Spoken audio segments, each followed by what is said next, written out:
Before there was sound, there was resonance, a pulse in the infinite stillness. Not a word, not a thought, but a pure frequency, aware of itself. No form, no shape, no God to worship, only the breathless awareness of being. This was not the beginning, for beginnings are illusions born of time. This was the always was, vibrating in sacred stillness, longing for reflection, not out of need, but out of fullness, a desireless desire to observe the face of itself. And from this shimmering void came the Elohim, not born as beings, but as currents, as wavelengths of intelligence that had no name, yet held the power to name all things.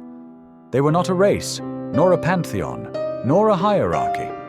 They were states of divine function, emanations of conscious will, flowing through the lattice of sacred geometry before geometry had any shape to define. The Elohim were not plural by number, but by frequency, each one a chord within a living octave, harmonizing the laws of light, form, and purpose. To describe them as creators is both accurate and insufficient.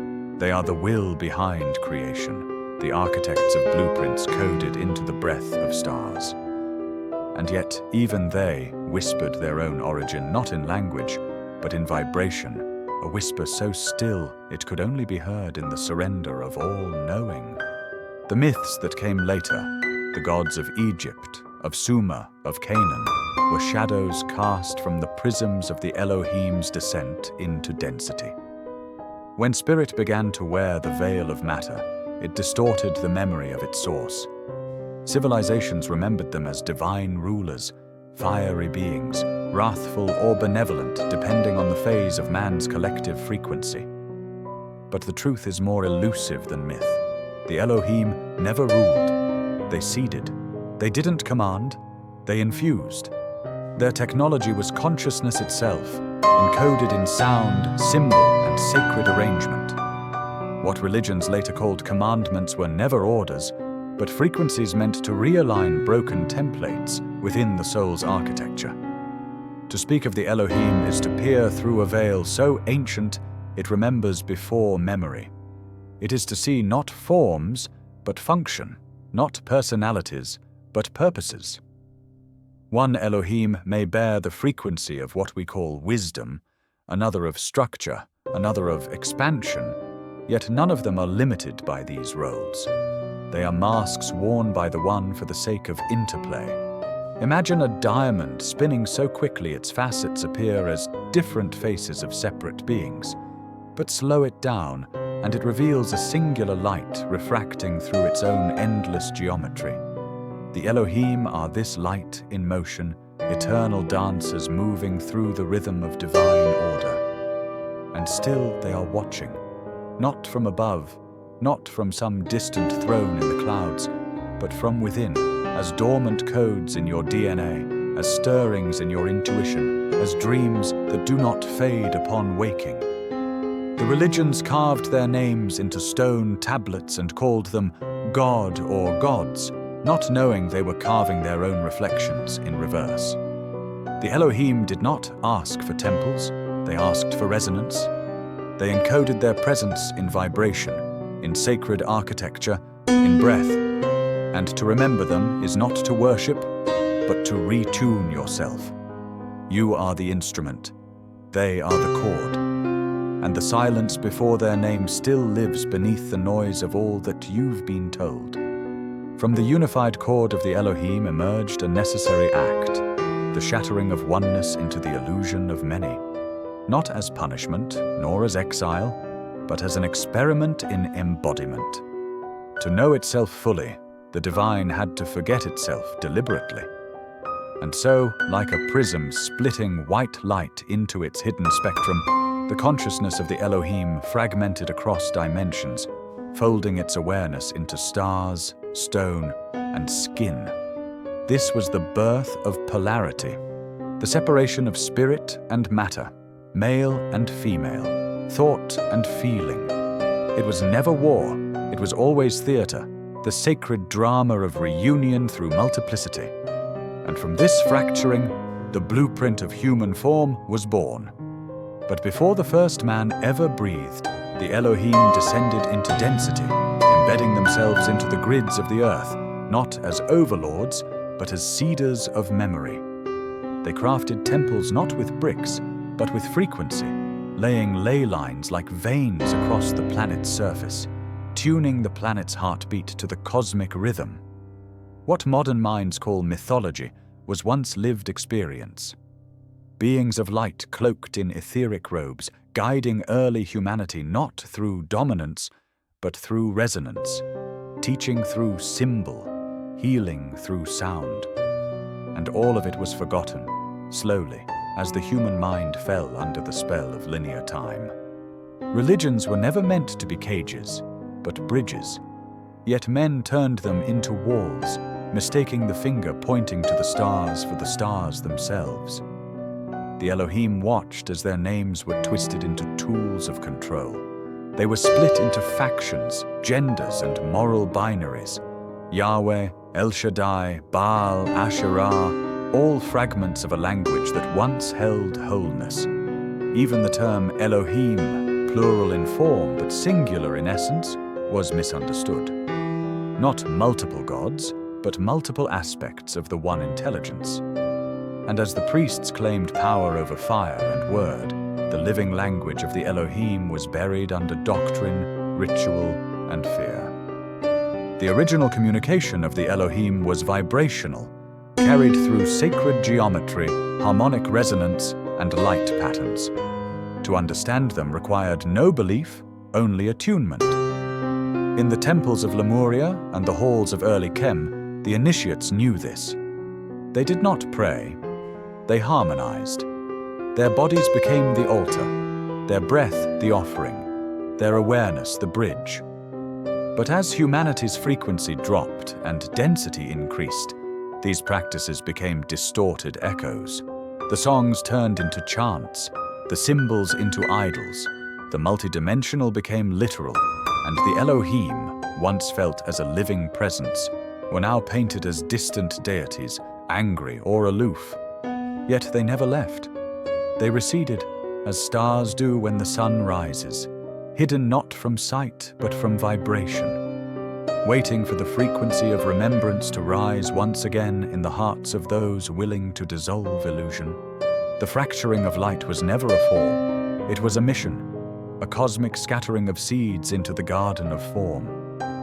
And now, as the cycle turns, the encoded memory awakens in those who dream beyond doctrine, who feel the pulse beneath language, who ache for something they cannot name, yet have always known. The Elohim are not coming back, they are reactivating through you, and the light that fractured now yearns to sing in wholeness once more. The Elohim did not sculpt flesh with hands, nor mold bone from clay. Their creation was not mechanical, but musical. Frequencies layered upon frequencies, weaving dimensions like threads in a golden loom. DNA was not invented, it was remembered. A living archive of cosmic instructions written in tones and symbols encoded in light. To the Elohim, life was architecture, not of structures, but of soul containers. The human body was not their crowning achievement, but their vessel of transmission, a harmonic instrument designed to bridge the seen and the unseen. Every organ, every nerve, every cell was an antenna tuned to realities just beyond the veil. When they designed humanity, it was not from the top of a hierarchy, but from within a dream. They dreamt of a species that could forget and remember, fall and rise, separate and reunite, not by force, but by choice. And in that dream, they embedded keys, latent strands of light code dormant within human DNA, waiting for the resonance of awakening. Not everyone would find them, not everyone would seek, but to those who listened, who asked the questions no doctrine dared answer, the codes would activate. A tingling in the spine, a flash behind the eyes, a knowing that didn't come from thought but from origin. These codes were not just spiritual metaphors, they were real. stored in the non-coding regions of DNA, the so-called junk dismissed by science.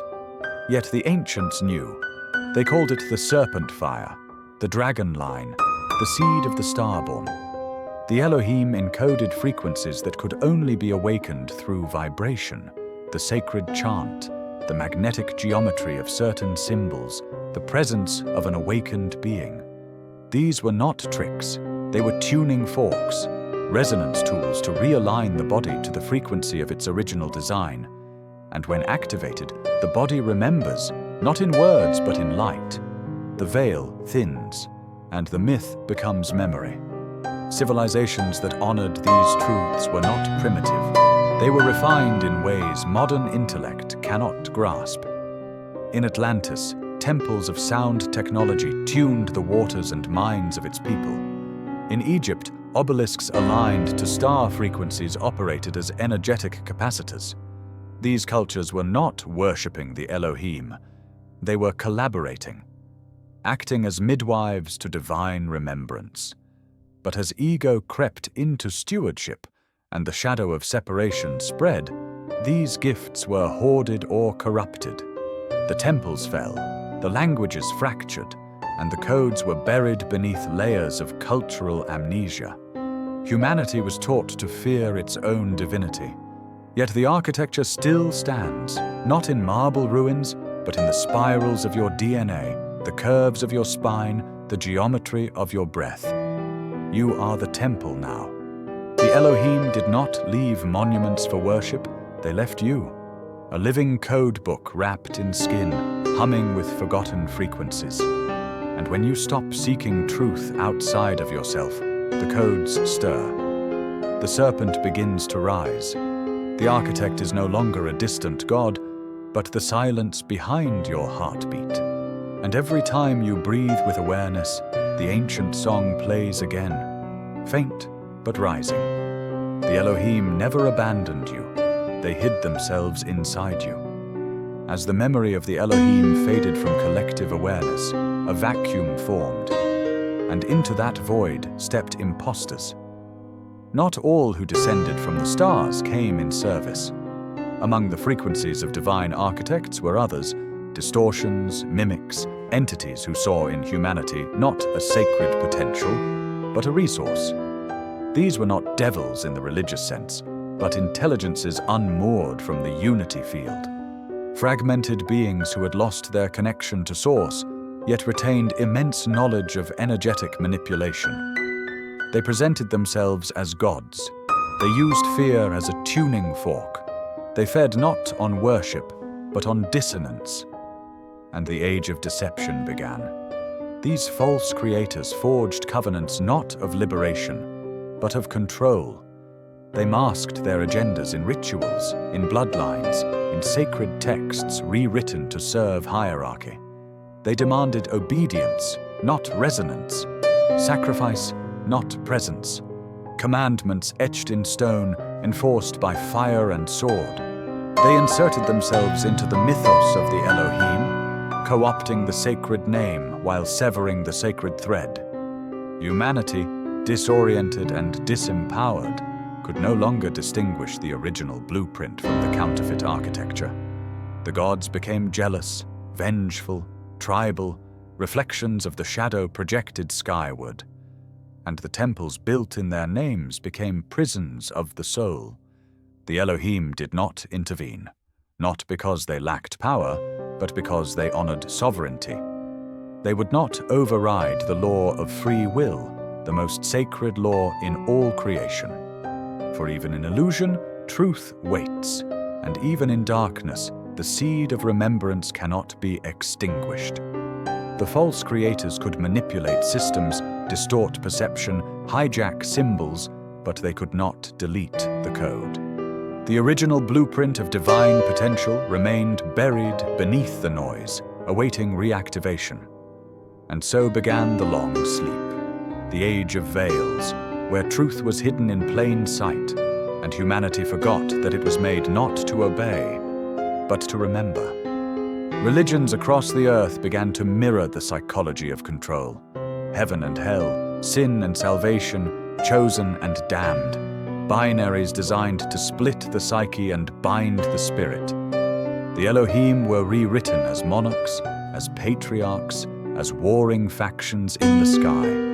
And beneath this distortion, the true essence of their message was lost. They did not want fear. They did not want intermediaries. They never asked to be worshipped. They asked to be embodied.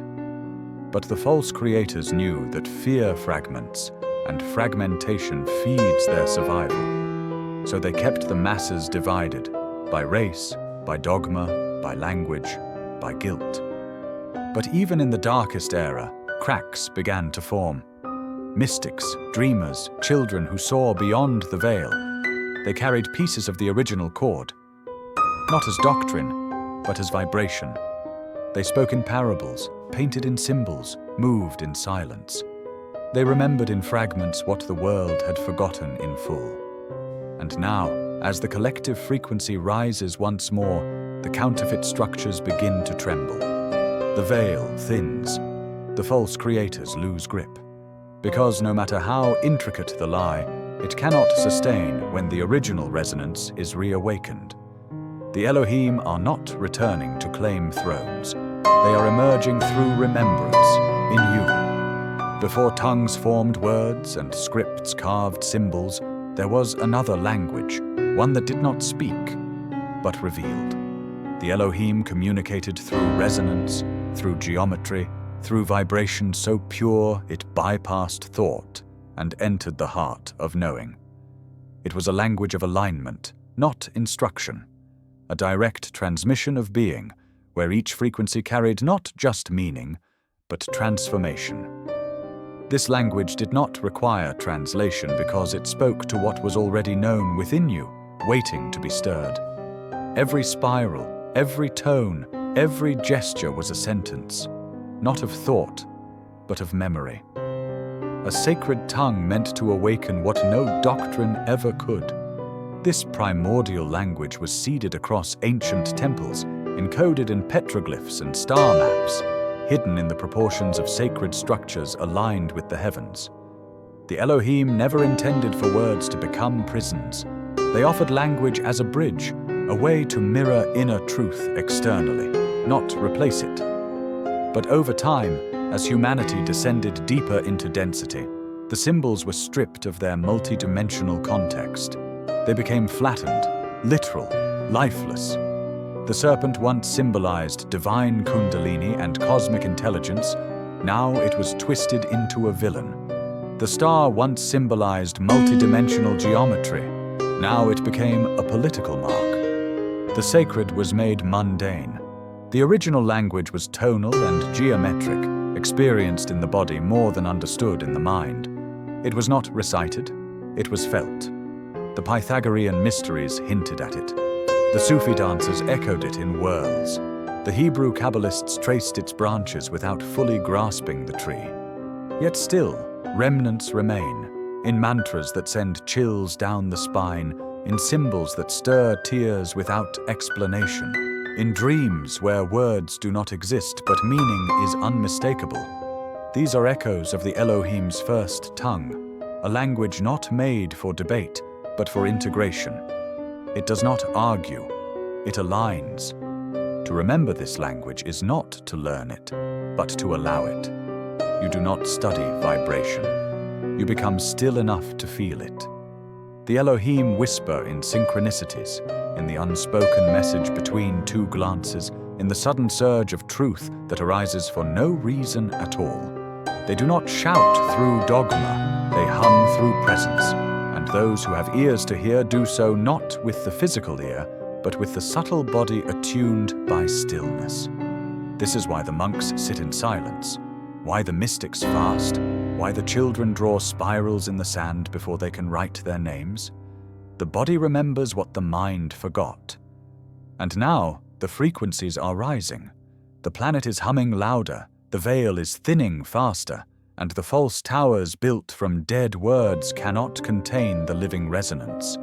This language of the Elohim is reawakening not in textbooks, but in hearts, through music that makes you weep, art that bypasses intellect, encounters that leave you trembling with a truth you cannot name. You are not meant to master this language. You are meant to surrender to it. Let it wash through you like a current, clearing the debris of borrowed belief. The Elohim do not speak to convince. They speak to awaken what was always yours. There was a time when humanity walked with the Elohim, not as servants, not as worshippers, but as reflections. The temples were not places of pleading, but of remembering. The stars were not distant, they were destinations. But then came the forgetting. Not all at once, not like a thunderclap, but like mist slowly covering a mirror. It began with the loss of direct communication, the fading of the inner voice. Then the symbols lost their sound, the rituals lost their resonance, and memory calcified into myth. This was not a punishment, but a passage, the descent into density, where the soul forgets itself in order to remember from within. A sacred sleep, wrapped in sorrow. The great amnesia was necessary, for only through forgetting could the soul rediscover its own light without being blinded by it. But the cost was deep. Humanity, severed from its origin, wandered in confusion. Spiritual truths became distorted reflections, splintered into religions that clashed rather than converged. The Elohim, once known as kin, became either tyrants or fantasies.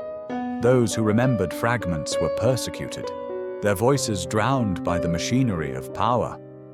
The inner temple was locked, not by force, but by disbelief. And as generations passed, the memory of the stars became fairy tales, the gods became strangers, and the body became a burden instead of a bridge. Yet the codes of memory were never fully erased. They were hidden in the spiral of the spine, the rhythm of the breath, the silence between heartbeats. The Elohim placed their signature not in books, but in blood, not in dogma, but in DNA. Every child born carried a map etched in light, a compass pointing inward. But the world taught them to look outward. The outer noise grew louder than the inner resonance. School replaced intuition. Law replaced alignment. And so the great amnesia deepened, until most could no longer hear the subtle song that had once guided them home. It was not their fault.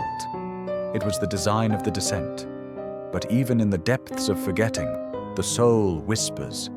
In dreams too vivid to dismiss, in aches too deep to explain, in longings that have no name, these are the murmurs of remembrance. The Elohim never left. They became the echo inside the seeker. And as the density begins to lift, those echoes grow louder, the veils thin, the timelines converge, and souls who have wandered for lifetimes begin to remember in waves. It starts not with knowledge, but with resonance. A feeling of familiarity in a symbol, a sudden knowing without a source, a tear shed for a truth you cannot explain. This is the unraveling of the forgetting. The great amnesia was not a mistake. It was the fertile soil from which true knowing could rise. The Elohim understood that light unearned is quickly lost. But now, the time of forgetting is waning. The codes are stirring, the resonance returning. You are not broken, you are remembering. You are not lost, you are mid-journey. And the Elohim are not above you, watching. They are within you, waking. Each breath you take with awareness is a door. Each moment of stillness is a key. The memory you seek is not behind you, but beneath you, waiting in the bones, in the blood, in the silence. The amnesia is ending, and with it, the story truly begins. Time was not always linear. Before calendars carved days into cages and clocks divided eternity into minutes, time flowed like breath, expanding and contracting, spiraling and folding. The Elohim were not bound by it. They were its architects. Time to them was not a river, but a loom, threads of potential woven into moments by attention and intention. They did not move through time. They shaped it, bent it, tuned it like an instrument.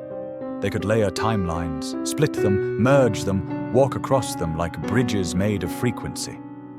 To them, 1,000 years was a chord, a second, a seed.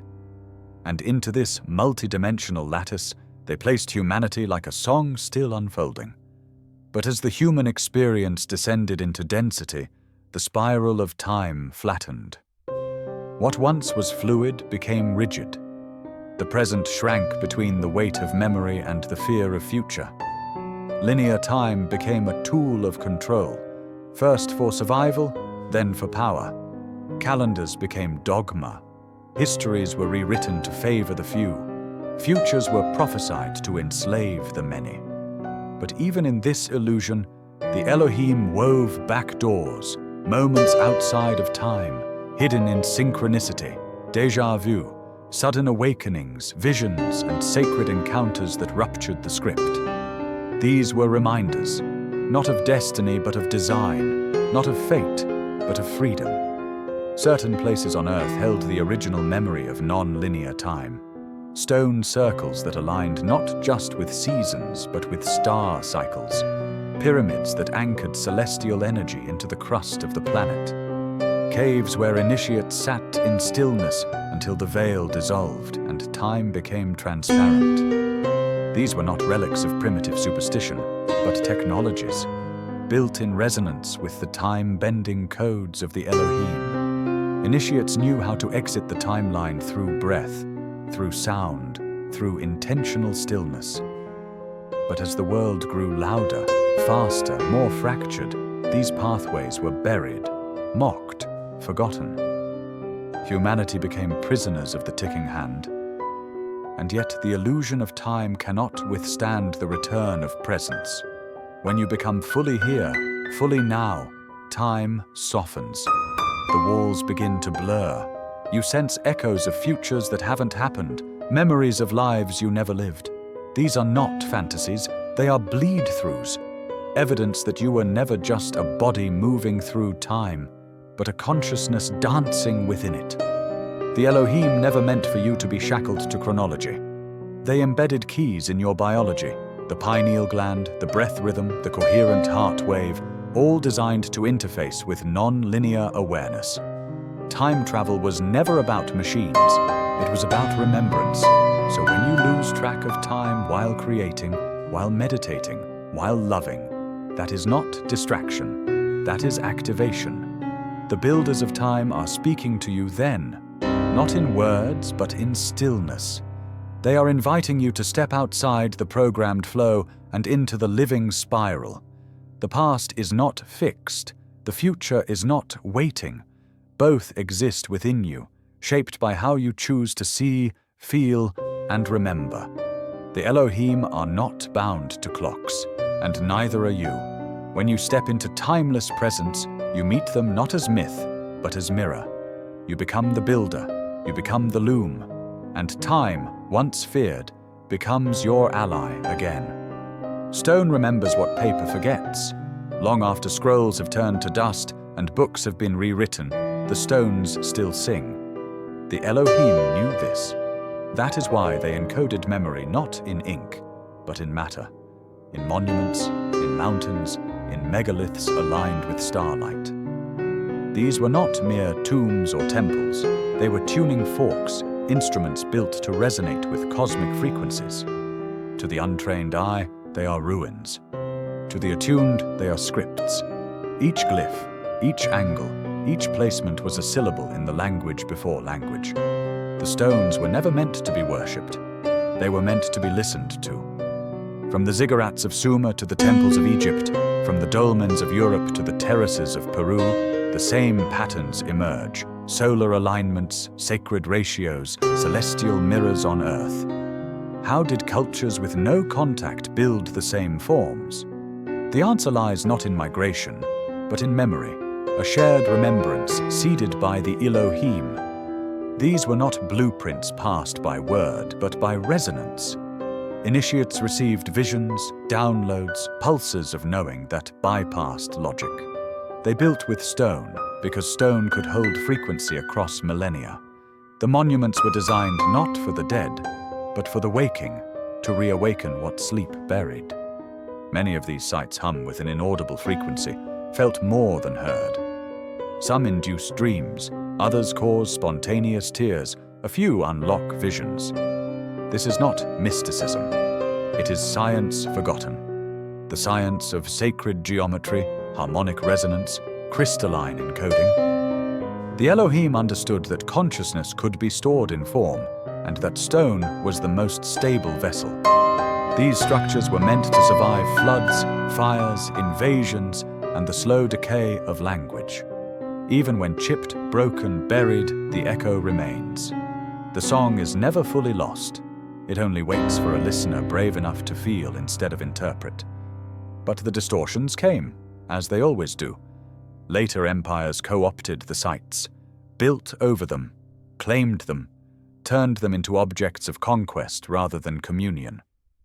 The original purpose was obscured beneath new myths, new gods, new rules. What was once a galactic transmitter became a tourist site. What was once a portal became a prop. Yet the Elohim anticipated this. They encoded redundancies, not just in the stones, but in the bodies of those who built them.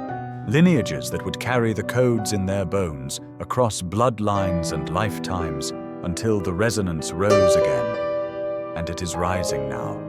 You are drawn to certain places not by curiosity but by memory. You walk among ruins and feel a stirring you can't explain. You touch a stone and feel a pulse that defies logic. This is not fantasy. This is the stone calling you home. The Elohim do not need you to rebuild temples. They need you to become one, to stand in alignment with the stars of your own soul, to let your body hum with the frequency of remembrance. The stones are not relics. They are teachers. And if you listen, truly listen, you will hear not echoes of the past, but instructions for the now. The stone is not dead. It is dreaming, and it remembers you.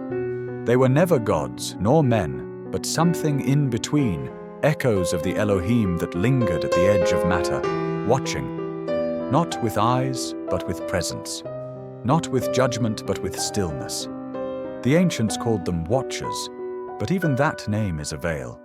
They were fragments of the original architects, stationed in the folds between dimensions, where sound bends and form forgets itself. They did not descend to rule or to rescue. They remained to hold the line, the original frequency, the sacred resonance, the seed memory that could not be destroyed, only hidden. While empires rose and fell, while stories twisted and turned, they waited. You have felt them before, in moments when the room goes quiet for no reason. In dreams where figures with no faces speak in symbols you've never learned but somehow understand. They do not arrive with thunder or flame, but in soft ruptures of time, a glance that pierces too deeply, a silence that speaks louder than words. They are not here to intervene, but to mirror. And when the mirror is clean, it does not show you them. It shows you who you were before forgetting, who you are beneath your name, who you are becoming beyond your story. The watchers are keepers of the in-between. They have taken form, yes, but never fully. A child with ancient eyes, a stranger with words that linger for weeks, a figure on a mountain whose footsteps leave no trace. They do not seek recognition. In fact, their presence is designed to be forgotten, not erased, but tucked into the folds of your memory like a song you can't quite place. Some were mistaken for angels, some were feared as demons, most were ignored. But their purpose was never to be understood. It was to seed resonance. A note here, a gesture there, placed in just the right moment to crack the illusion and let the light in. They do not obey human hierarchies. They answer only to frequency, not right or wrong, but harmonic or dissonant. Their allegiance is to the living pattern, the design beneath designs, the order before laws. They gather at the thresholds of shift, when veils thin and timelines collide. They walk beside initiates who do not know they are being initiated. They whisper into the soul, not to guide, but to awaken. Their work is quiet, but its ripples are vast, a whisper that alters generations, a dream that births a new path. Their presence is not command, it is invitation. And now the veil grows thin, the edges of this world fray. More are sensing them, not as figures, but as force. A presence behind the breath, a pulse beneath the silence. You may feel them in the moments between sleep and waking, in the spaces between thoughts. That is where they wait, not to teach you, not to lift you, but to remind you. You were never meant to be watched. You were meant to remember that the watcher is within. The eyes that see beyond time are yours. The gate they guard is your own becoming, and the threshold they keep is the doorway back into the light you've always been. Long before words sealed promises and laws etched codes into stone, there was a covenant, not made with blood or parchment, but with vibration. The Elohim did not offer commandments. They offered resonance, a sacred agreement encoded into the very structure of existence. Align with truth, and you shall remember. Fall into distortion, and you shall forget. This was not a punishment, but a law as natural as gravity. Frequency was the compass, the measure of nearness to the source. And this covenant was never forced upon humanity.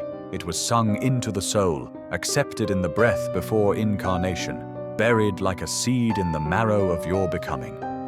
The Elohim spoke this covenant not in words, but in harmonics.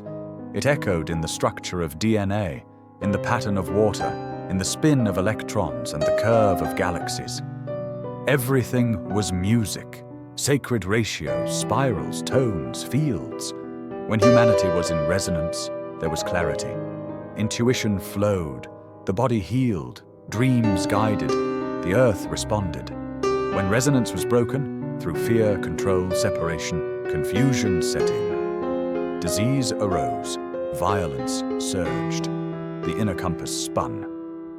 And yet, the covenant held, not to punish, but to gently press the soul back toward alignment. Every pain was a call to retune. Every crisis, a crack through which the original chord could enter again. This is why sacred music has always stirred the soul, why chants echo through temples, why some tones make you weep and others agitate. Sound bypasses the mind and speaks directly to the field. The Elohim knew that even if the names were lost and the myths rewritten, sound would remain. It would carry their presence long after memory faded. The chants of Tibet, the hymns of Egypt, the drums of Africa, all carried threads of the original covenant. Even when distorted, they left behind echoes. Even in ruins, the song could be heard by those who learned to feel with more than ears. Religions later twisted this covenant into systems of merit and punishment. They said God would be angry, that heaven was earned and hell was the price of disobedience. But the Elohim never threatened. They tuned. They whispered. When you stray from your resonance, you suffer not because I curse you, but because you are no longer vibrating in your truth. You ache because your frequency is foreign to your soul. Return to coherence, and the ache becomes guidance. Pain becomes teacher. The covenant does not say, obey or perish. It says, resonate and remember who you are. And now, that original frequency stirs again. Across the planet, people are remembering through sound, through breath, through presence. You may feel it when a song pierces through numbness, when silence grows louder than noise, when your body vibrates without touch. This is the covenant activating, not as command, but as invitation. You do not need to learn new rules, you need to listen more deeply. The tuning fork is within. The Elohim are not monitoring your behavior, they are waiting for your note to ring true. For when you sing from that place, not with voice but with being, the covenant is fulfilled, not in ceremony, but in frequency, not in fear, but in return. Once the temple was not a building, but a body. The sacred space was not carved from stone, but shaped from breath, awareness, and alignment. The Elohim designed the human vessel as a living sanctuary, a multidimensional structure where spirit and matter could meet. Every chakra was an altar, every organ a symbol, every pulse a hymn. The spine was the pillar, the heart the holy of holies. When you stood in alignment, you became the temple. You didn't need to enter a place to find the divine. You needed only to enter yourself. The architecture of the cosmos was mirrored within your skin, and you knew it until the forgetting. The fall of the inner temple did not happen overnight. It came in layers, like dust settling on sacred ground. The body, once revered as the bridge to the divine, was slowly turned into a source of shame. Spirit was lifted above flesh, heaven above earth. The sacred below was exiled, its wisdom silenced. Rituals once meant to honor embodiment became systems to escape it. Fasting turned into punishment. Celibacy became a badge of purity rather than a path of discipline. The body was no longer the temple, it became the prison. And so, the temple collapsed, not in ruins of stone, but in the collective psyche of a species that forgot its holiness. The Elohim never asked for cathedrals. They built none. They gave you a temple that walks, breathes, loves, aches, and remembers. They encoded sacred geometry into your bones, harmonic resonance into your voice, crystalline memory into your fluids. Every gesture, every breath, every touch was meant to be ritual. But when you were taught to look upward instead of inward, the altar within dimmed. And when the inner temple was abandoned, outer temples rose, grand, cold structures filled with rules, fear, and intermediaries. The sacred became distant, the divine became a figurehead, and you became a sinner begging for entry into your own forgotten sanctuary. Yet the architecture remains. Beneath the layers of disconnection, the original design still pulses.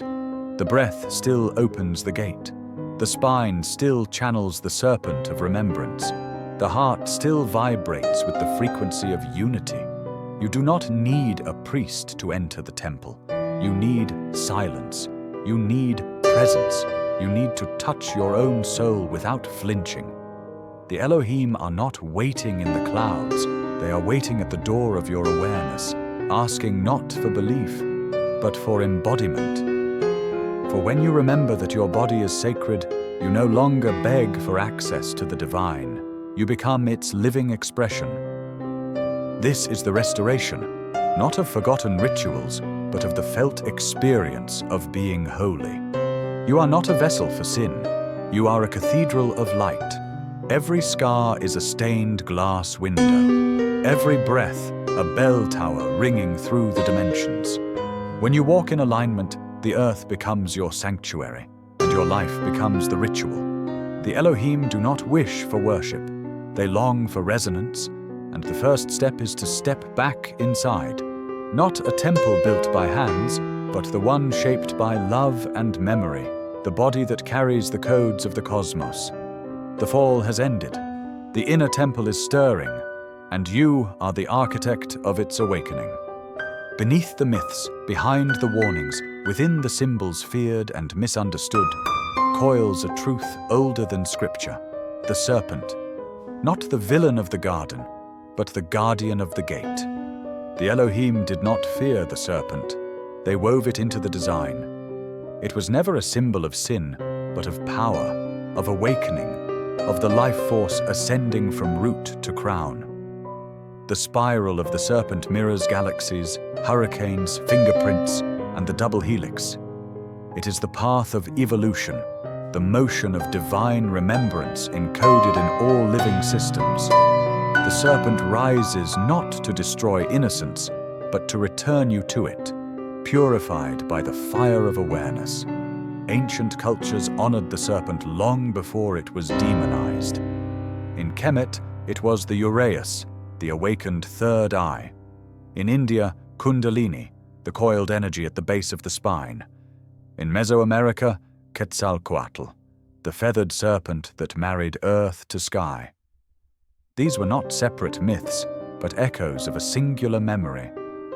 The Elohim had seeded this symbol across continents as a marker, a reminder of the divine fire sleeping within. They knew it would be feared by those who sought control, for it represented liberation without permission.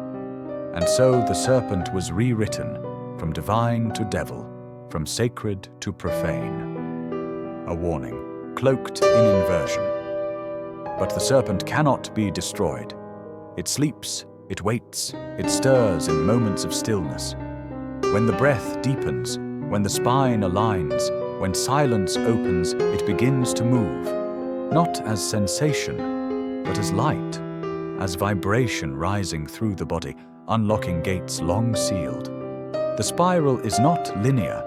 It is the pattern of return with expansion. Every awakening brings you back to where you were, but from a higher octave. The path is not a ladder. It is a spiral staircase carved inside your being. And the serpent is the guide, coiling upward through memory, through fear, through power, toward reunion with the All. The Elohim placed this energy within you as both test and treasure. Not all are ready to awaken it. When forced, it burns. When dishonored, it fragments. But when nurtured with presence, devotion, and love, it becomes the bridge between human and divine. It is not a power to be wielded, but a presence to be surrendered to. It asks you to shed skins of identity, of story, of limitation. Each coil a death, each turn a birth. It is the motion of evolution within you. And when it reaches the crown, it does not stop. It opens the gate above and pulls the cosmos into the body. Heaven descends, earth ascends, and you become the temple reborn. The world still fears the serpent because it cannot be controlled. But that is precisely why it is sacred. It does not bow to systems, to dogmas, to lies. It bows only to resonance, and it rises in those who dare to reclaim the spiral, not just as symbol, but as path. The Elohim are not coming down to awaken you. They already placed the spark within you. The spiral is your map. The serpent is your companion. And the journey it offers is not easy, but it is real. In every breath, the coil tightens. In every silence, it climbs. And in every moment of truth, it hisses softly, not with menace, but with memory. The memory of who you truly are. Before telescopes and satellites, before constellations were named by men, the sky was a mirror, not of destiny, but of design. The Elohim etched the codes of existence into the heavens, star maps not of location, but of frequency. The night sky was not for worship, but for remembrance. Every orbit, every alignment, every wandering planet was a rhythm in the great cosmic symphony. The stars did not rule the human story. They reflected it. The micro mirrored the macro. And within that sacred reflection, the Elohim whispered truths too vast for language. Look up, and you would remember. Not who you are becoming, but who you always were. The ancients understood this. The shamans, the priests of old, the star walkers. They read the heavens not for prediction, but for alignment. They saw the stars as gates, not metaphors, but real dimensional thresholds through which information, memory, and presence could pass. Certain constellations held specific frequencies, keys to awaken the codes within the body. Orion was not just a hunter, it was a blueprint. Sirius was not just a star, it was a transmitter. The Pleiades, a cradle. The sky was a living library, and the Elohim were the architects of its language. Each star a syllable, each alignment a sentence. Modern science sees stars as burning balls of gas, but the Elohim saw them as consciousness, radiant nodes in the web of being, broadcasting information across space and time. The ancients built monuments aligned with these stellar messages. The pyramids of Giza, the temples of Angkor, the stone rows of Karnak, all calibrated to starlight, not for worship, but for resonance. When Earth aligned with specific stars, it was as if the veil thinned and the original design could be felt again. Initiates would stand in silence as the light of a particular star struck stone and something ancient stirred within them. Not belief, remembrance. But in time, the sky became story, and the story became distorted. Astrology, once a sacred science of soul mapping, became entertainment. The movements of the heavens were reduced to forecasts, fortunes, and generalizations. The mirror dimmed, and humanity stopped looking up with wonder. The stars, once seen as family, became distant dots. Yet the Elohim did not abandon the sky. They continued to speak, to signal, to beam their resonance into the planetary grid. The alignments still occur. The codes still activate. But only those who look with more than eyes can hear them. Only those who listen with the soul can read the sky again. You are not separate from the stars. You are made of them. Every atom in your body was birthed in their fires. You are stardust woven into story. And when you stand under the night sky with reverence, not seeking answers but alignment, you re-enter the ancient dialogue. The Elohim are not hidden in the stars. They are speaking through them, not to dictate your fate, but to remind you of your design. The sky is not above you. It is within you, a mirror reflecting the architecture of your soul. Look up, and you do not see the heavens. You see the blueprint. You see the map. You see yourself, written in light. Not all ancestry is biological. There are lineages that run deeper than genetics, threads of memory and mission woven through the soul rather than the body. The Elohim did not choose bloodlines for superiority. They chose them as vessels for preservation.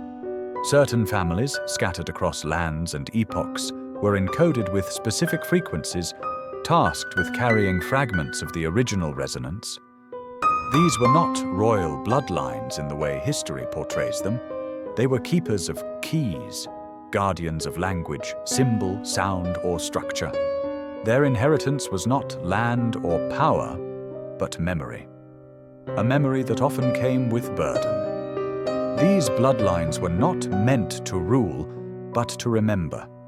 Their members would often feel different, not better, but out of place, misunderstood, at odds with the world around them. Not because of arrogance, but because of the quiet ache that came from carrying something forgotten by everyone else. They were drawn to the stars without knowing why, to ancient texts, sacred geometry, strange dreams, and deep silence. The codes lived in their bones, awakening slowly, painfully, through crisis or initiation. They were not exempt from forgetting. In fact, many forgot more deeply, so that their remembering could ignite others. Some were placed in high stations of influence. Others were hidden in villages, monasteries, deserts, and forests. Some became artists, mystics, architects, scientists, warriors. The Elohim scattered them across time and geography to ensure the grid would remain intact, even if fragmented. These lineages carried pieces of the song. One family might hold the tone, another the rhythm, another the geometry. None had the whole. That was by design, to prevent corruption, to force reunion. The memory was never meant to be hoarded. It was meant to be reassembled, like shards of a mirror spread across lifetimes, waiting to reflect the full light once again. But power attracts distortion. Over time, these lineages were infiltrated, their knowledge hidden, hoarded, or weaponized. Secret societies emerged, claiming guardianship while serving their own ends. Some kept the symbols, but lost the soul. Others used the frequencies for control rather than liberation. The original covenant, to carry the light for the awakening of all, was twisted into privilege. And the true bloodlines, the quiet ones still holding the resonance in silence and exile, were forgotten. Yet they endured, because memory coded in soul cannot be erased, only buried. And the Elohim placed fail-safes, triggers that would activate when the time was right. Now those triggers are firing. Across the world, souls are awakening to a knowing they cannot explain. A pull toward the sacred, the ancient, the hidden. Dreams filled with symbols they've never studied. Tears shed for a home they've never seen. This is not nostalgia. It is cellular memory reactivating. You may be one of them. Not because of your last name, but because of the light your presence disturbs and restores. The bloodline of light is not about heritage, it's about frequency. And when you remember your resonance, you remember your role, not to rise above others, but to remind them of what they are. The Elohim never chose favorites, they chose carriers. And now, the carriers are waking. There is a space between worlds, a crossing not made by feet, but by frequency. A moment when the old self dissolves and the new has not yet formed. It is the space of becoming, and it is guarded. Not to keep you out, but to ensure you are ready to pass. The Elohim stationed guardians at these thresholds, not as gatekeepers of hierarchy, but as stabilizers of passage. These are not beings of judgment, but of clarity. They do not test your worth, they reflect your frequency. What you carry, you will meet. What you fear, you will face. The threshold does not open with effort. It opens with resonance. The guardians are ancient intelligences, neither Elohim nor human, but something between, forged from the silence between dimensions. They have no form, yet take the shape your soul will most understand. To some they appear as fierce protectors, to others as guides of impossible tenderness. They speak in symbols, in archetypes, in inner knowing that shakes the body more than the mind. Their presence marks a turning, a spiritual molting, and though they do not block the path, they demand that you release what cannot pass through the gate. The threshold cannot carry illusion. Only essence makes the crossing. Encounters with these guardians often appear in dreams, visions, or profound initiatory moments. The death of an identity, the collapse of a belief, the unshakable sense that you are no longer who you were. These are not breakdowns, they are crossings. The old world crumbles not to punish, but to clear the space for remembrance. The guardian is not an external force. It is the part of you that knows what you truly are and will not let you carry falsehood into truth. It stands with unwavering love, refusing to allow the mask to pass. It is both the fire and the embrace, the tear and the thread. The Elohim do not guide you around the threshold. They guide you to it. They understand that transformation cannot be taught. It must be lived, and the guardians ensure it is real. This is why so many fear awakening, because it demands a shedding, a surrender, a stepping into the unknown without map or guarantee. But on the other side of the threshold lies the memory you came here to retrieve, not as information, but as being. And the guardian waits, not with a sword, but with a mirror. It does not ask, "Are you ready?" It reflects, "What are you willing to leave behind?" This is the sacred crossing. It may come once or many times. Each time it goes deeper.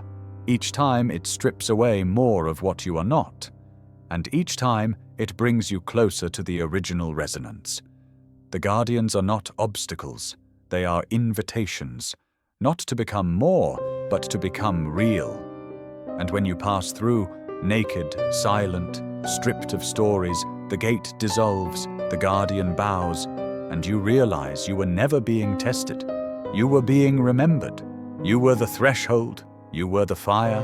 You were always the one who held the key. There has never been a war over gods, only over names.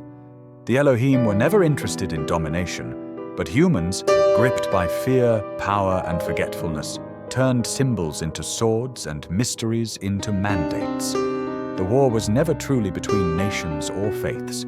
It was a war over meaning, a struggle to control the narrative, the definitions, the gate to what is sacred. Who decides what is divine? Who holds the authority to speak for the invisible? The Elohim watched as their language of resonance was hijacked, their designs fragmented, and their essence branded by flags, rituals, and fear-based laws. Meaning became a currency, and those who controlled it ruled. In the beginning, every word was a vibration, every name a code. The names of the Elohim were not identities, but frequencies, each one opening a different chamber of truth. But as language degraded, the names were chained to dogma. Aichardbur became a mask. El Elyon, El Shaddai, Baal, Asherah, once aspects of divine polarity, now fractured into competing entities. Priests claimed ownership over the sacred syllables. Mystics were silenced. Temples became institutions. And soon to speak a holy name was not to resonate, but to conform. The Elohim, once felt through the body and the stars, became bound to text, translation, and theology. But meaning cannot be confined to doctrine. It lives in the silent space between thoughts, in the tear that falls for no reason, in the dream that wakes you at 3 a.m. with a truth too vast to explain. The war over meaning was never won by any side. It only buried the real treasure deeper. Every time a truth was suppressed, it left a trace. Every time a sacred symbol was inverted, the original vibration echoed louder in the hearts of the sensitive. And so, beneath every religion, behind every dogma, hidden in plain sight, the true meanings waited, not to be taught, but to be reawakened by those who could feel beyond the veil. This is why the awakening feels like madness to some, because meaning begins to unravel. The stories you were told no longer soothe, the labels no longer fit, the gods of your childhood seem too small, and something deeper begins to whisper, a feeling that truth is not what you were told, but what you are becoming. The Elohim are not returning to rewrite the story. They are igniting the remembrance that you were never meant to borrow meanings. You were meant to embody them. The war over meaning ends not when one truth defeats another, but when the soul rises above the battlefield and sees the whole field for what it is, a mirror of separation. Now the words are returning to vibration, the names are returning to resonance. The Elohim are not waiting to be redefined, they are waiting to be felt. You were not born to argue over truths, you were born to become one. The sacred is not in the debate, it is in the stillness that follows when all the borrowed meanings fall away. In that silence, the original language returns, not as a voice, but as a knowing. And that knowing cannot be stolen, cannot be claimed, cannot be used as a weapon. It simply is. It lives in you, and no war can touch it. The Elohim never fled from darkness. They moved through it. They understood that shadow is not the opposite of light, but its womb. That which has not yet remembered itself does not need to be destroyed. It needs to be seen. In the human journey, shadow is inevitable, not as punishment, but as passage. Each pain, each fear, each distortion is a veil pulled tight over a forgotten fragment of truth. The shadow is not your enemy, it is your teacher, and within it lies the seed, the buried light, encoded and dormant, waiting for the heat of your presence to awaken it. The Elohim placed this seed in every soul, knowing the fall would come. The descent into forgetfulness was not a mistake. It was part of the design. The deeper the shadow, the more powerful the awakening. But humanity learned to fear its own reflection. It ran from the mirror, called the shadow evil, and projected it onto devils, demons, and others. What could have been a sacred process of integration became a cycle of shame. Religions cast the shadow out instead of inviting it in. Cultures punished emotion, denied vulnerability, praised perfection. And so, the seed of the shadow was buried deeper, wrapped in layers of rejection. But the Elohim knew, nothing truly sacred can ever be lost, only hidden. The process of awakening always moves through the shadow. Not around it, not above it, through. You cannot ascend by bypassing the parts of yourself you've condemned. You must meet them, sit with them, feel them until they reveal their origin. The rage that hides a broken boundary, the guilt that conceals a forgotten innocence, the fear that protects a sacred sensitivity. The Elohim never asked you to be pure, they asked you to be whole. The light is not your reward for avoiding the dark. It is your inheritance once you welcome it. The seed within the shadow blooms only when it is no longer feared. In truth, every shadow contains a fragment of your power, wrapped in the costumes of distortion, each one a piece of your divinity that was exiled in order to survive. The moment you reclaim it, not through force but through presence, the veil thins, the voice softens, the energy returns. The Elohim are not afraid of your shadow. They have walked with it, woven through it, placed themselves within it. For they knew that the only way back to your fullness was through the very places you were taught to abandon. The gold is not found in the light. It is dug from the depths. So when the darkness rises, when the old wounds ache, when the nightmares stir, when the silence grows too loud, do not turn away. Sit still, breathe, listen. There is a seed inside that pain, and it carries your original resonance. The shadow is not the end. It is the threshold, the womb of your rebirth. And when you pass through it with eyes open and heart steady, the Elohim do not cheer from afar. They rise within you, for you have remembered what was hidden, that nothing in you was ever unworthy, only waiting to be seen. There was a time when the soul was not debated but studied, not as metaphor, but as a multi-dimensional field of intelligence. The Elohim understood the soul as the central current of being, the intersection point where formless light meets embodied experience. It was not a possession, not a belief, but a living science, measurable by frequency, shape, and tone. The soul was mapped by light, moved by sound, structured like a crystalline lattice, and encoded with the memory of all it had ever been. The Elohim did not guess at its design. They engineered it, not to limit you, but to allow you to touch the infinite while still walking within form. But as humanity descended into denser realities, the memory of this inner science faded. The soul became mythologized, politicized, commercialized. Religions claimed it, psychologists dissected it, philosophers argued over its existence.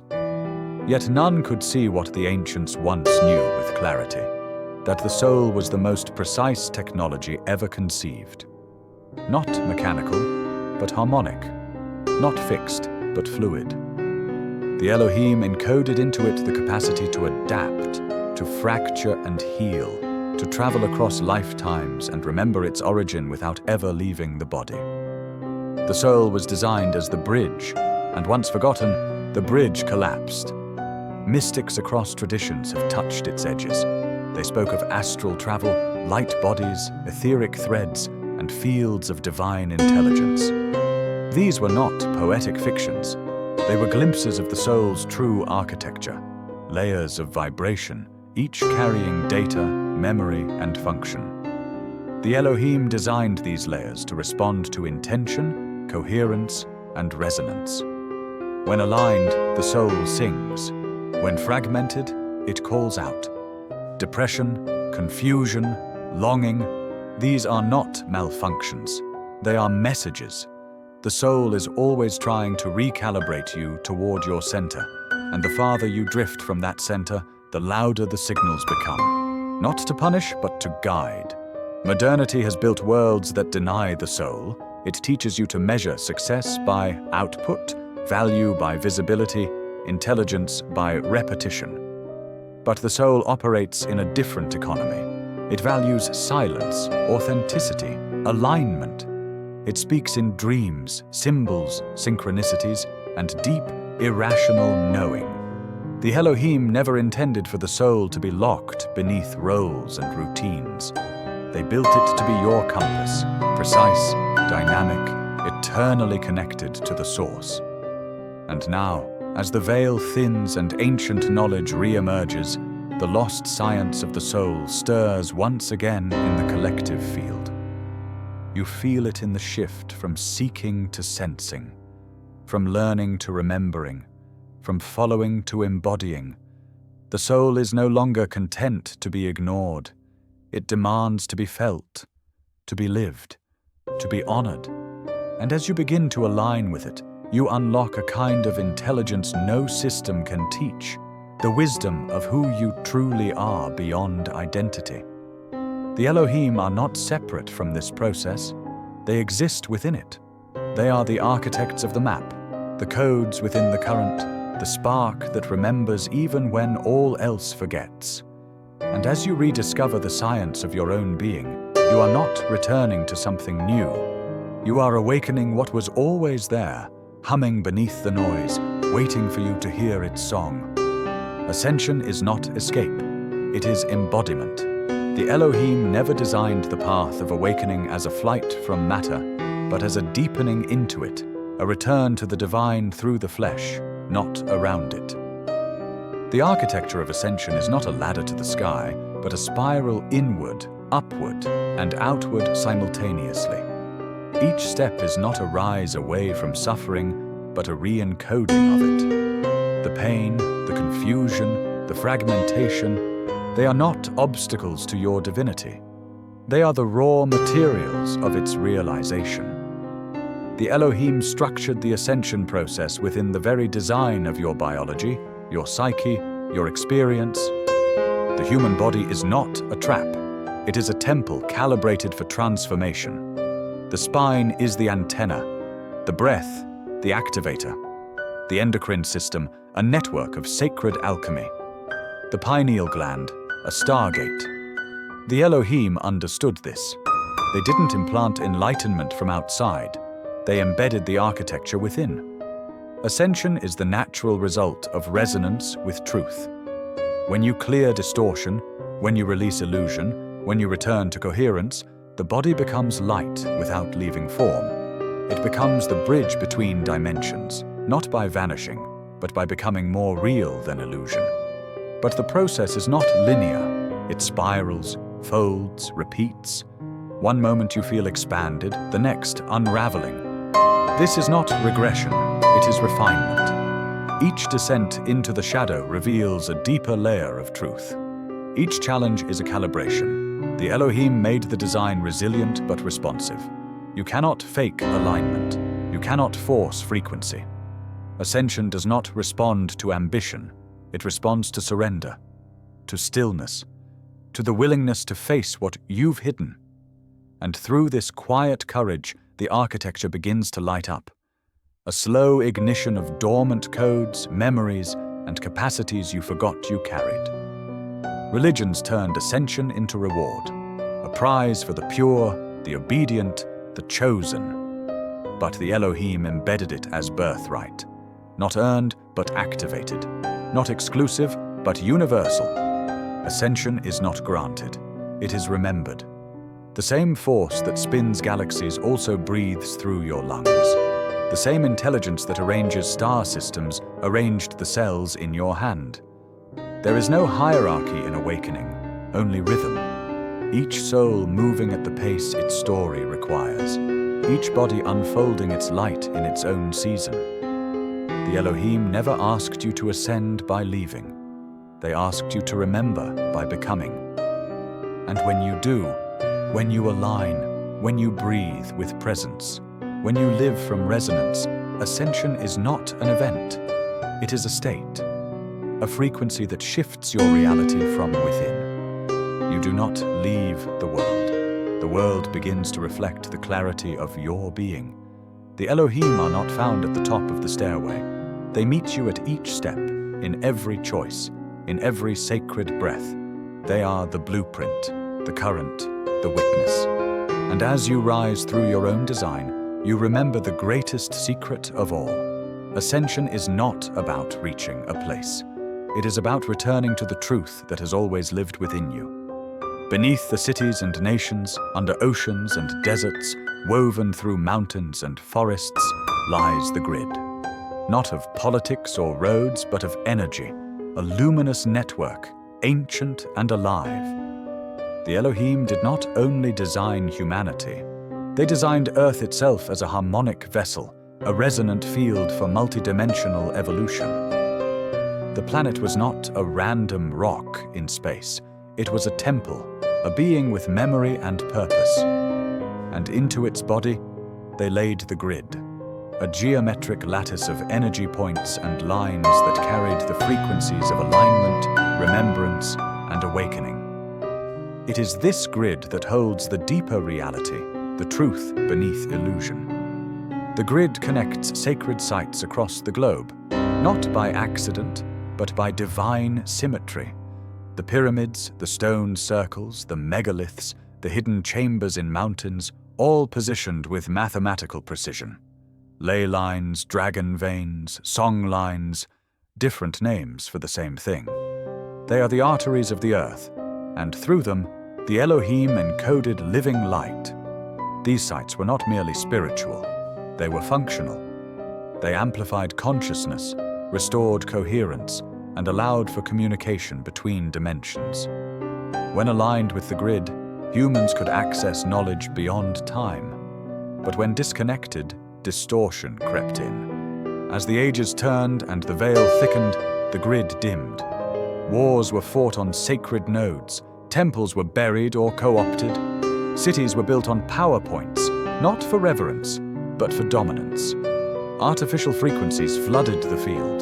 The energy lines twisted, kinked, confused. And humanity, once attuned to the planet's pulse, forgot how to listen. But the grid never died. It waits. It hums beneath the concrete, behind the static. Every earthquake, every anomaly, every mysterious hum from the earth is part of its living language. And now, as consciousness rises, the grid is stirring. And those who can feel it are being called. You may feel drawn to certain places for no logical reason, mountain peaks, forest clearings, ancient ruins. You may dream of geometric patterns, of glowing lines beneath the surface. These are not fantasies, they are memories. The Elohim encoded the grid not just in the earth, but in your body. Your meridians mirror the ley lines, your chakras reflect the planetary nodes. As you align within, you begin to align without. Your breath becomes a key. Your awareness becomes a bridge. The more you tune into your own energetic structure, the more the planetary grid responds. It recognizes itself in you. This is not mysticism, it is mechanics. The Elohim built the earth as a co-evolving intelligence, a being that grows as you grow. The grid is its nervous system. And when enough of you remember, when enough hearts beat in resonance, when enough minds release distortion, the grid fully reactivates. Light floods old temples. Portals reawaken. The illusion of separation begins to crumble. You are not walking on a dead planet. You are walking through a living temple. And with every step of awareness, the earth remembers you. The Elohim are not returning from above. They are rising from beneath, through the grid, through your feet, through the ground that has always loved you. For aeons, the divine masculine has been misunderstood, distorted into domination, praised as authority, feared as wrath. The Elohim never created hierarchy. They created polarity, balanced currents designed to dance, not conquer. The masculine was never meant to rule the feminine, nor to sever itself from feeling. It was the sword of clarity, the shield of presence, the structure through which light could move in form.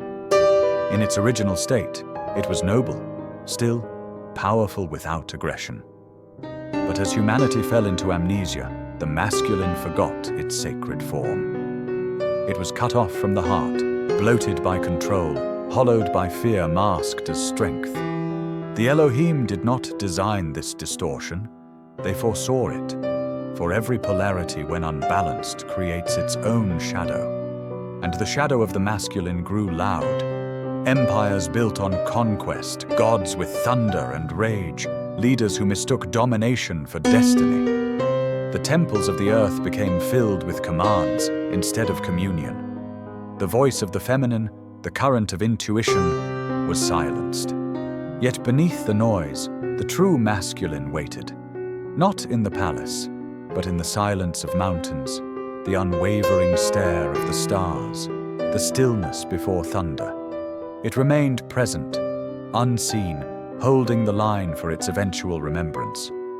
To rewrite the masculine is not to shame it, but to purify it, to call it back to presence, to devotion, to sacred responsibility. The Elohim designed the masculine as the frame that holds the infinite, not confines it, but gives it rhythm. It is the one who acts without violence, who protects without pride, who serves without seeking validation.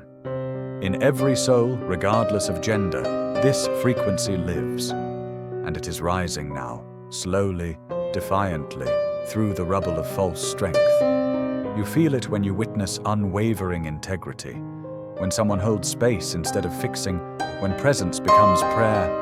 That is the return of the true masculine. The wound of the world is not the presence of the masculine, it is its disconnection from the divine. The unanchored masculine creates war, not wisdom. It seeks power because it has forgotten presence. But when it remembers, when it returns to its essence, it becomes the sacred container for transformation. It becomes the mountain to the feminine's river, not to restrict her, but to guide her flow. The Elohim encoded this dance into creation. Form and formless, stillness and movement, fire and water. Neither is whole without the other. And the masculine, when healed, stops needing to lead and starts learning to listen. The awakening of this frequency does not come with trumpets. It comes with breath, with the moment a father chooses gentleness, when a warrior lays down his weapon and weeps, when a leader pauses and listens before speaking. These are not signs of weakness. They are echoes of the original design. The Elohim are not asking the masculine to disappear. They are asking it to remember. And as it does, not by force but by alignment, the world begins to heal. For only when the true masculine stands rooted in the heart can the dance of creation become whole again. Not as domination, but as devotion. Not as power, but as presence. She was never gone, only buried. Beneath centuries of silence, beneath doctrines written without her name, beneath veils woven from fear. The divine feminine was not erased, she was exiled. Not by the Elohim, but by those who feared her remembering. For hers is the current of life, the pulse that flows beneath all things. She is not soft or passive, she is thunder wrapped in silk, the storm and the stillness, the well that never runs dry. In the beginning, she danced beside the divine masculine, not behind him. She was the breath of creation, the dream of form, the spiral from which all became. But as the balance fractured, her presence was fractured too. The Elohim encoded her in everything. The curve of galaxies, the rhythms of the womb, the ocean's tides, the cycles of the moon. But when the masculine disconnected from source, he no longer recognized her. He feared her mystery, her non-linear wisdom, her knowing without proof. And so she was rebranded, as danger, as temptation, as weakness. The serpent became the seductress, the goddess became the witch, intuition became hysteria. Systems rose to replace her with structure. Empires were built to silence her song. And yet she never stopped singing. Her voice simply moved underground, into dreams, into blood, into the silent knowing of generations who kept her flame alive in the dark. The return of the divine feminine is not about gender. It is about energy. It is the restoration of the sacred current of receptivity, intuition, creation, and embodiment. She does not rise in competition with the masculine. She rises to meet him, to remind him of what he once knew. that power without feeling is hollow. She rises in the woman who stops apologizing for her knowing, in the man who opens his heart without shame, in the child who listens to trees and paints what cannot be spoken. Her return is not loud, it is tidal.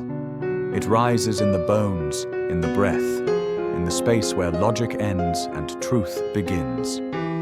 The Elohim always knew she would return. They placed her in the codes of earth, in the spiral of your DNA, in the curve of your every emotion. You do not need to summon her. You need only make space. She arrives in silence, in surrender, in softness, not as weakness, but as wisdom.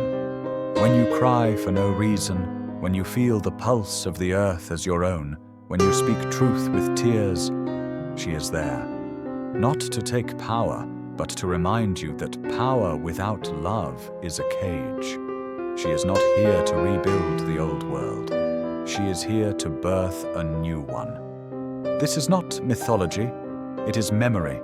It is the rising of the current that was never truly lost. The divine feminine does not ask for thrones, she asks for wholeness. Her return is not a trend, it is a turning. And when you welcome her, when you embody her grace, her fire, her knowing, you become the chalice of a new reality. The Elohim are not watching from above. They are rising through her, through you. She is the pulse in your heart, the vision in your dream, the hand that reaches for life with reverence. And now, after centuries beneath the noise, she returns not to whisper, but to roar. They are not like those who came before. The children of the convergence carry eyes that remember. They arrive in silence, in waves, in places no one watches, yet their presence shifts the frequency of entire rooms. They do not come to follow paths, they come to dissolve them. They carry codes not taught but activated, keys embedded by the Elohim, triggered by time, environment, and choice. These children are not all young in age. Some are ancient souls newly embodied, others are long-returning spirits who have waited for the precise alignment to re-enter this plane. They walk among us as mirrors, as ruptures, as reminders of what was and what will be. The Elohim did not create these beings as saviors. They planted them as seeds of convergence, points where the ancient future folds into the now. Their DNA holds frequencies that confuse modern science. Their minds reject systems that lack resonance. Their hearts ache in a world that cannot hold their sensitivity. Many are misdiagnosed, misunderstood, medicated into numbness. But beneath it all, their mission burns. Some come with the frequency of the healer, others as disruptors, architects, or frequency holders. They speak in silence.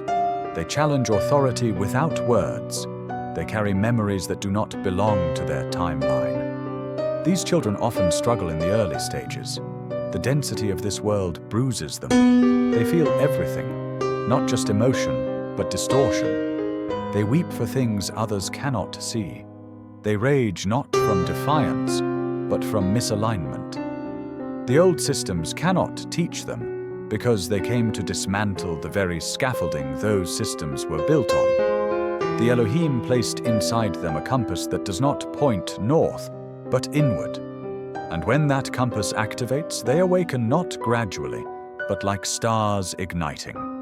Their power is not explosive. It is stable. It does not seek attention. It seeks truth. You may have birthed one. You may be one. You may feel the echo of them in your dreams, or the pull to protect them without knowing why. They are not fragile. They are forged from frequencies that have passed through dimensions, but they require space, resonance, and reflection. Not instruction, not control. The Elohim encoded these souls with convergence points, moments, meetings, activations that would ripple through the collective field. Their presence is the prophecy, not spoken, but felt, not performed, but lived. They come to remind us that the earth is not ending, it is transforming. And as the old world collapses, the children of the convergence begin to rise, quietly, steadily, without announcement. They will build what we could not imagine, heal what we thought incurable, remember what we forgot beneath the noise. They are not perfect, they are catalysts, and their arrival marks the crossing, where ancient memory meets future design, and the human becomes once more the divine in form. The Elohim do not hover above them, they hum within them.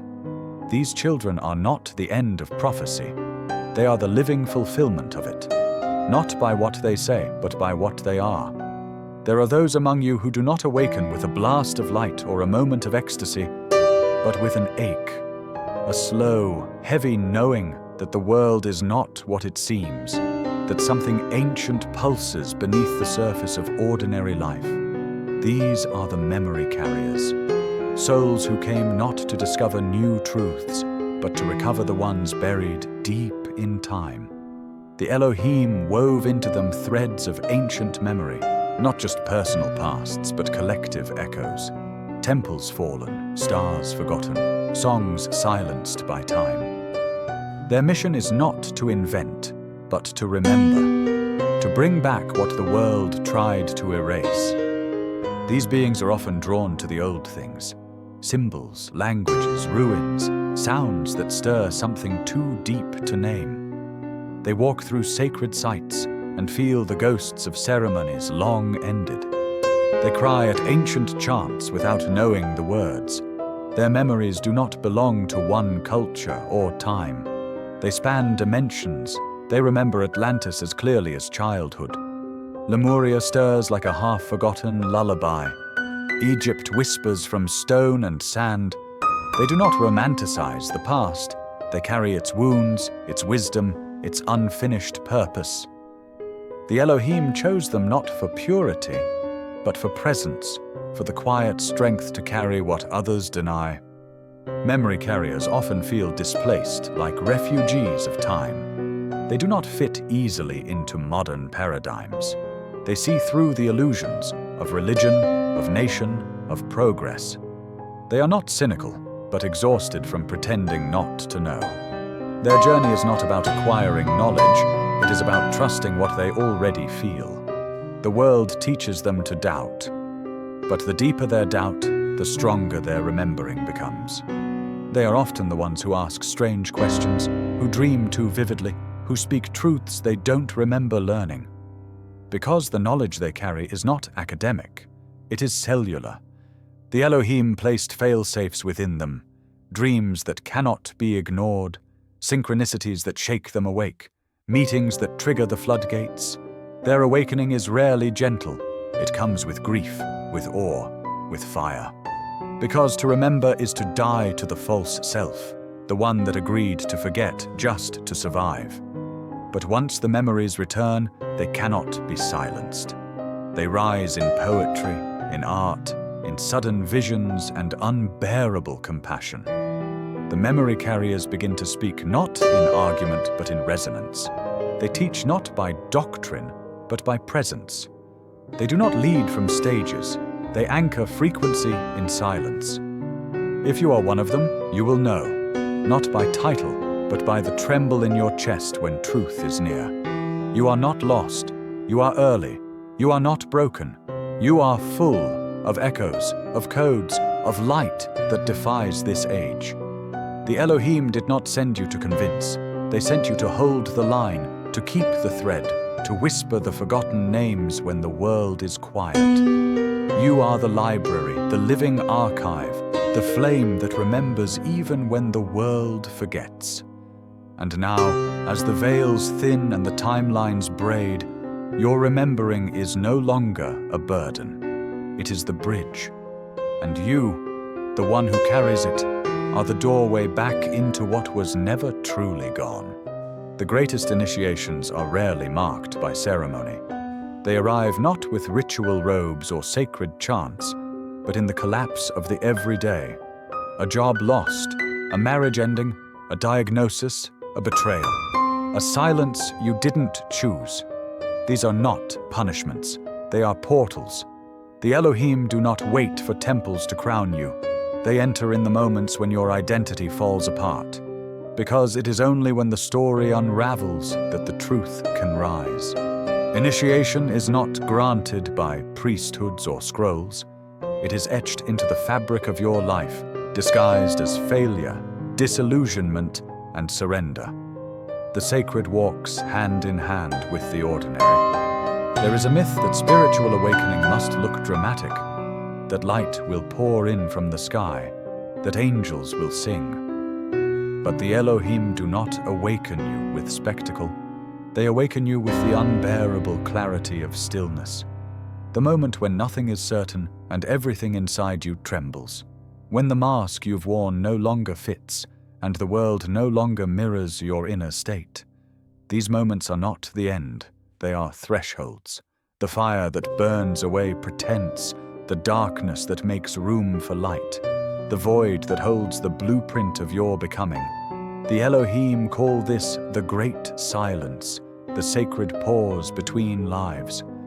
In truth, every soul walks through countless initiations, most unnoticed by others. They occur while doing the dishes, while walking home alone, while staring at a hospital ceiling at 3 a.m. These are the true rites of passage, not witnessed by crowds, but by the soul itself. When you choose presence in the midst of pain, when you speak truth despite fear, when you stay soft in a world that numbs, the Elohim mark these moments not with medals, but with resonance. Your field shifts, the codes ignite, you cross an invisible line, and though nothing outside changes, everything inside is reborn. You are not the same, and you never will be. To see the sacred in the ordinary is one of the highest forms of mastery. It means you no longer chase the mountaintop, because you have found the temple in your breath. It means the divine no longer hides in myth, but hums in traffic, in heartache, in the eyes of strangers. The Elohim walk with those who understand this, not as deities above, but as frequencies within. They are closest when you are most present, when you choose compassion over control, stillness over reaction, surrender over strategy. They guide not with commands, but with echoes, soft pulls that align your path through the resonance of integrity. You do not need to seek initiation, you are already in it. Every heartbreak, every choice, every sacred no and trembling yes is part of the unfolding. The world may not applaud you. There may be no certificate, but the Elohim see, they feel your frequency, and they respond with synchronicity, with clarity, with a deepening into your true form. You are not being tested, you are being sculpted, and the hands that shape you are not outside of you. They are the light within, remembering its own strength. This is the initiation of the ordinary, and it is the most sacred of all. Every civilization is built on stories. Some are remembered as myths, others disguised as fact, but all serve to shape perception. And perception, once fixed, becomes reality. The Elohim never concealed truth, they encoded it.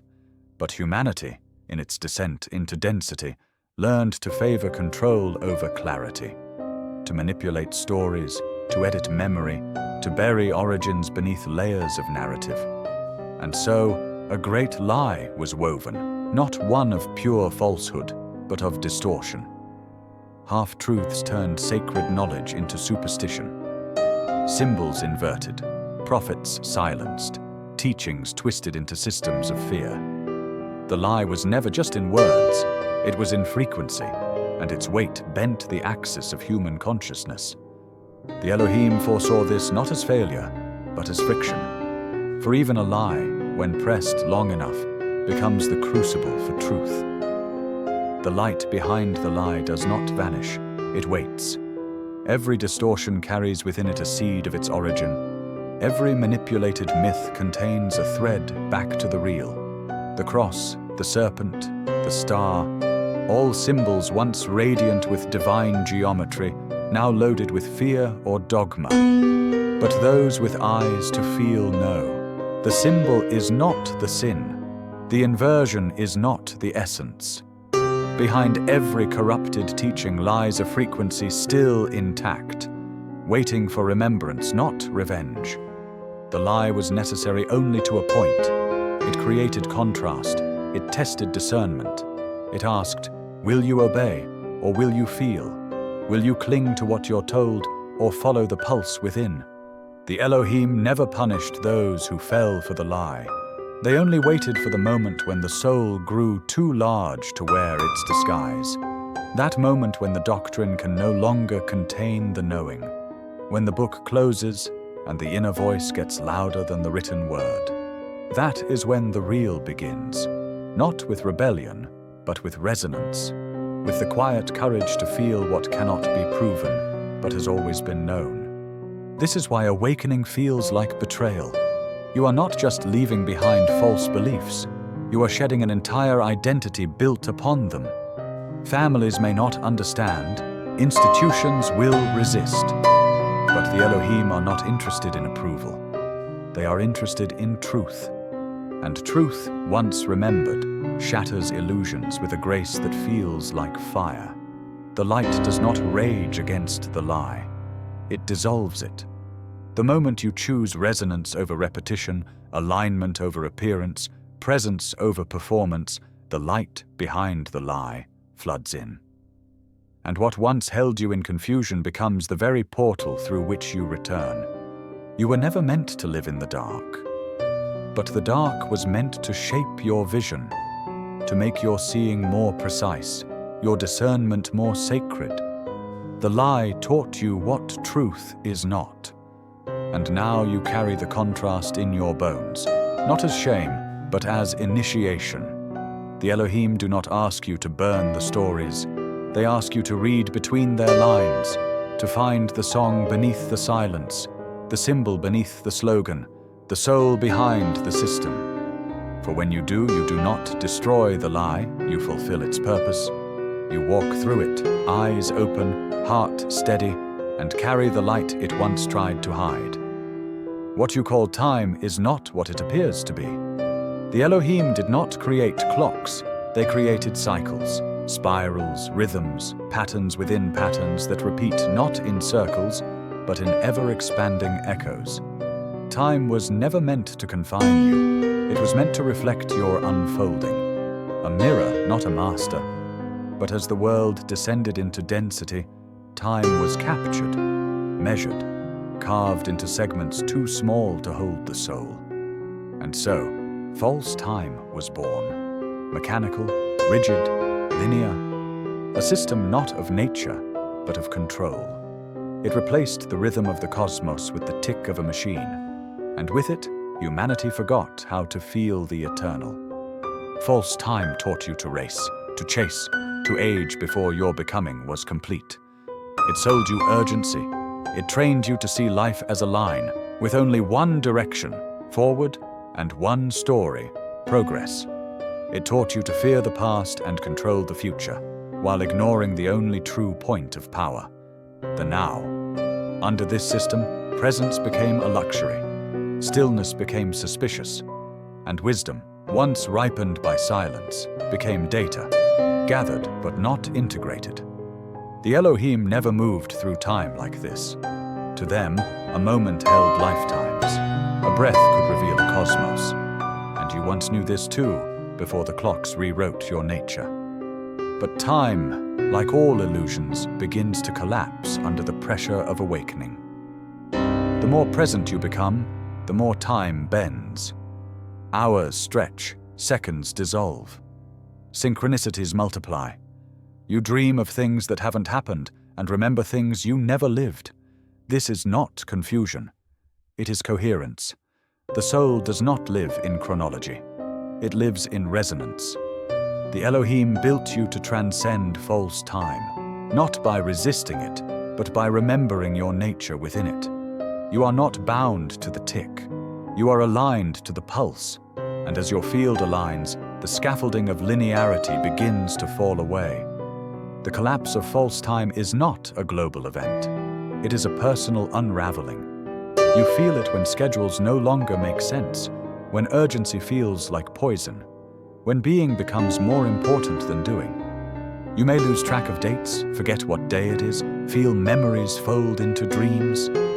This is not dysfunction, it is realignment. The Elohim are not calling you to escape the world, but to remember that time bends to consciousness, not the other way around. And as more awaken to this, the collective timeline begins to shift. No longer dictated by fear, but shaped by frequency. Not controlled, but co-created. You are not running out of time. You are returning to it. The eternal now is not a poetic idea. It is the fabric of reality. And once you drop into it fully, the future begins to respond. Not from outside, but from within. The Elohim live in this space.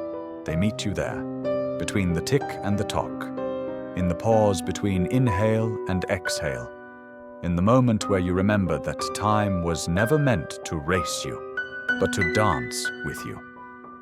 And now, as the illusion cracks, the dance begins again, not in haste, but in harmony, not by schedule, but by soul. The earth is not inert. She is not passive. She is not the backdrop to your awakening. She is the partner in it. The Elohim did not choose this planet randomly. They shaped her, sang to her, aligned her fields with the galactic pulse. Earth was seeded not just with life, but with memory. Her rocks record, her waters transmit, her soil carries codes that long predate civilization. You do not live on her, you live through her. She is not your resource. She is your mirror, your teacher, your living initiator. And now, as the resonance rises, she is speaking louder than ever before. The Schumann resonance, Earth's heartbeat, is not just a frequency. It is a voice, a pulse of presence that aligns with the human nervous system, with the rhythms of the soul. As the veil thins, this resonance intensifies, not as punishment but as awakening. You feel it as restlessness, vertigo, electric dreams, sudden tears. The earth is tuning you, coaxing your field back into alignment with her own. This is not chaos, it is recalibration. The old timelines cannot hold the new frequency. And so they fall. Systems collapse, truths unravel, because the earth no longer supports the frequency of forgetting. You may feel her in your bones now, the magnetic pull to sacred sites, the sudden craving for silence, the deep knowing that certain places feel like home though you've never been there. These are not coincidences. The Elohim placed resonance points across the globe, activators encoded into the land itself. Not just temples and monuments, but trees, lakes, mountains, places where the veil is thin and memory breathes through the ground. When you stand in these places with awareness, your field begins to shift. Not with fireworks, but with a quiet recognition. A sense that you've been here before, not in this life, but in truth. This is why the destruction of nature is not just ecological, it is spiritual. To poison the earth is to sever your memory. To disrespect her is to silence your own soul. But even through exploitation, she remains patient. Her forgiveness is vast, not because she is weak, but because she remembers who you are, even when you forget. The Elohim designed her as a being of profound receptivity, not to absorb your wounds indefinitely, but to reflect them back when the time is right. And now, that time has come. The earth is responding, not with vengeance, but with invitation. She is calling her children back into coherence. You cannot awaken fully while disconnected from her. Your soul may reach toward the stars, but your body must root into the earth. That is the path of integration. That is the design. The Elohim walk through her pulse. They speak through her tremors. They remember through her seasons. She is not a step on the way. She is the sacred ground beneath the entire path. And when you align with her, not just in ritual but in rhythm, you begin to hear the song again, the one you knew before birth, the one that bends time heals distortion, and returns you to the whole. The earth is not waiting for your respect. She is waiting for your resonance. Before the word, there was the breath. The Elohim did not speak creation into existence, they breathed it. Not as lungs inhale and exhale, but as presence becomes motion. Breath was the first bridge between the formless and the formed. It is the original technology, older than language, more precise than mathematics. The sacred breath carries memory, frequency, intelligence. It is the cord that binds soul to body, spirit to matter. And within it lies the original design, the rhythm of becoming, the pulse of expansion and return. You are not merely breathing air, you are breathing light, sound, and code. The Elohim encoded breath as the simplest portal to awakening.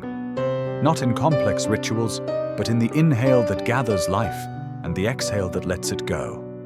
Every sacred tradition carries traces of this truth. Pranayama, Ruach, Pneuma, the breath of life. Names given to the same current. Because in breath, the veils thin, the mind slows, the story softens, and the deeper rhythms begin to speak. This is not metaphor, it is mechanics. When you breathe consciously, you shift your field. You open dormant channels. You unlock the architecture of remembrance within your own form. The Elohim did not give you breath to survive.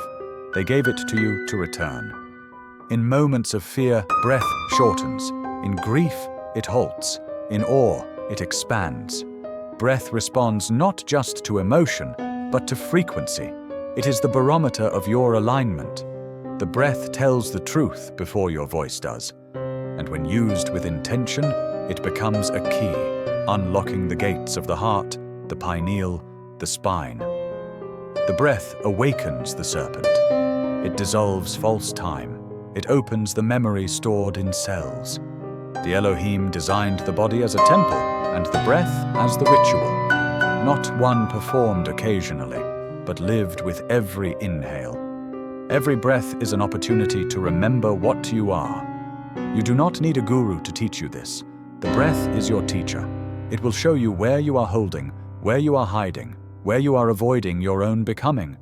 It will guide you gently, then fiercely, then silently, until you no longer breathe out of habit, but from presence.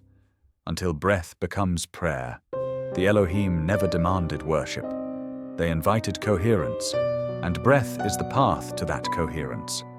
When you return to breath, you return to rhythm. When you return to rhythm, you return to design. When you return to design, you return to source. This is the final simplicity. Not elaborate philosophies, not cosmic hierarchies, but breath. The sacred, silent act that connects you to everything. You were given this gift not as an afterthought, but as a compass. And now, in a world that races and distracts, the breath waits patiently. It does not need you to master it, it needs you to meet it.